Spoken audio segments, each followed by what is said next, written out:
Well, yeah, you're right, and then I can appreciate that, and I can agree. I don't think it makes any difference what your background is. I think a child is a child. You're right, and I agree with that. It's just what my point on this is, being as she's a member of a sovereign state, that kind of elevates this. Then you need to call the Indian Association Affairs on this.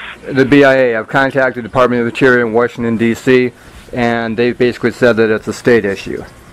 But I'm saying you can contact Brett Thomas, handles the Indian Affairs for the governor's office. You can talk to him about that.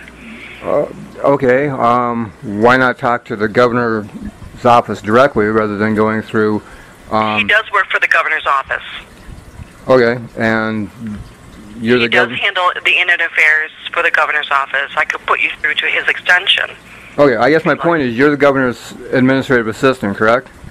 No, I'm not. We answer the phone and we direct the phone calls to the appropriate person for the calls. Okay, is he around? The governor is a female, is Mary Fallon. Okay. Well, I mean, okay, excuse me, not the governor, the person you would suggest that I contact. I believe he may be. I'm not sure, because this is probably a lunchtime, so I'm not sure whether he has left for lunch, but I can put you through to his extension number. Okay? Okay. Okay, one moment, please. What a way to pass the buck. What a way to play pass the buck. Governor Fallon's office, this is Brett speaking. How can I help you? Hi, good afternoon, Brett. My name is Paiu Harris. I am calling for a little bit of information, I guess. I'm calling in regards to the Naomi Whitecrow issue. I'm sure you've heard of that. I have. What can I do for you, sir? I guess, does the governor or does the state of Oklahoma have a any kind of stance on this other than... I'm calling all these places and all I'm getting from people is, oh, well, there's nothing really we can do. If they put a $5,000 fine, that's up to them. And that's unacceptable. We're talking about a 2-year-old child that was beat to death by a member of your state. The penalty in your state for shooting a deer out of season is a $10,000 fine. The maximum penalty for this case is 25 years. So why is it a Native American child is looking at, her beating death results in the possibility of a $5,000 fine? I honestly can't say. I don't have any idea of why the sentence was a $5,000 fine versus a harsher sentence. Well, I mean, I guess also where I'm going with this is, you do understand that the child was a member of a sovereign ethnic enclave, right? A sovereign state? Yes, sir. Okay. That also, we have some other unique aspects here. Also, that's a violation of the 1868 Fort Laramie Bad Man Clause, which states that, well, I'm sure you know what it states, that if a bad man among the whites commits an act, that the Department of the Interior, actually at that time it was the War Department, had the authority to step in and make reparations. Not to mention international accords, including Article 2 of the Anti-Genocide Convention, Sections A, B, and C, which, as of now, your state's in violation of. It's also in violation of Article 3, Section E, Complacency in Genocide. Article 5 and 25 of the UN Declaration of Human Rights. All of these are verifiable and legal. What we're trying to go for is Amy Holder needs to be sentenced in a way that fits the crime. I think that's where we're trying to go with this. We're not trying to, belittle the state, but this is a state issue. The state has a responsibility to step in and say, no, we're not going to accept a $5,000 price tag on a child's life. The woman needs to be sentenced correctly. Or am I wrong in my thinking? No, I understand the issue completely, but we do not have the authority as the governor of Oklahoma to step in and tell a judge that the sentencing was wrong. Our office does not have that authority to make a comment on the sentencing practices of a judge.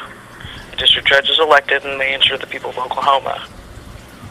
So the highest authority in your state is powerless to do anything to stop this? It's a judicial matter, sir. We do not have any ability to go in and go against what a judge says as the governor of Oklahoma.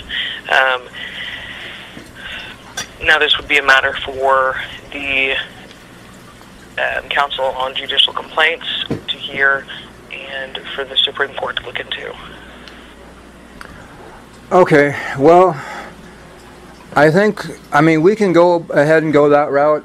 I think what I'm going to do is go forward with the route that I'm thinking of, and basically we're forwarding the letter that illustrates the human rights abuses that Oklahoma is doing, and they are human rights abuses. I mean, I'm not trying to, be hostile or anything. This is a violation of 2 articles of the Declaration of Human Rights, plain and simple.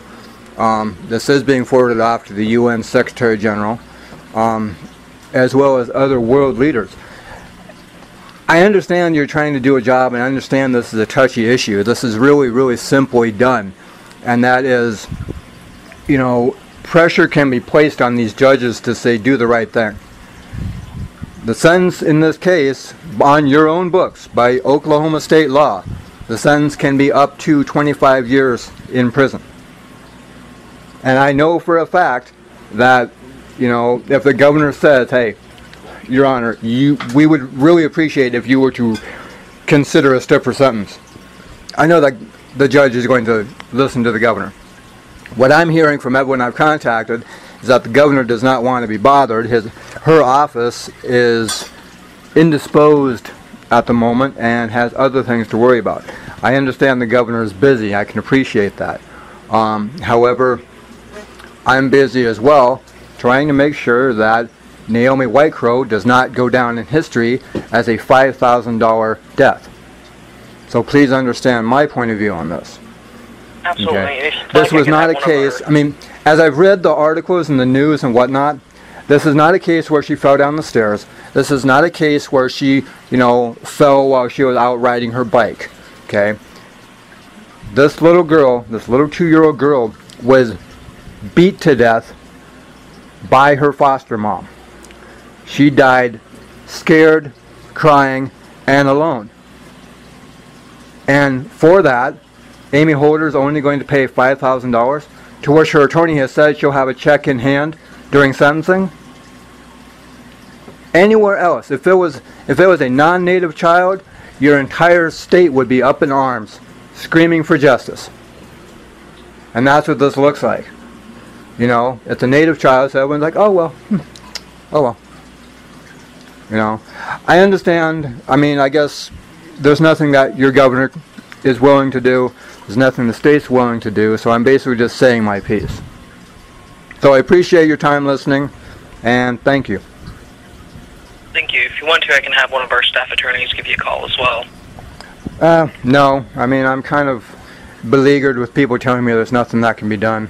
So, but I appreciate the time that you've, taken to listen. Absolutely. Thank you. Thank you.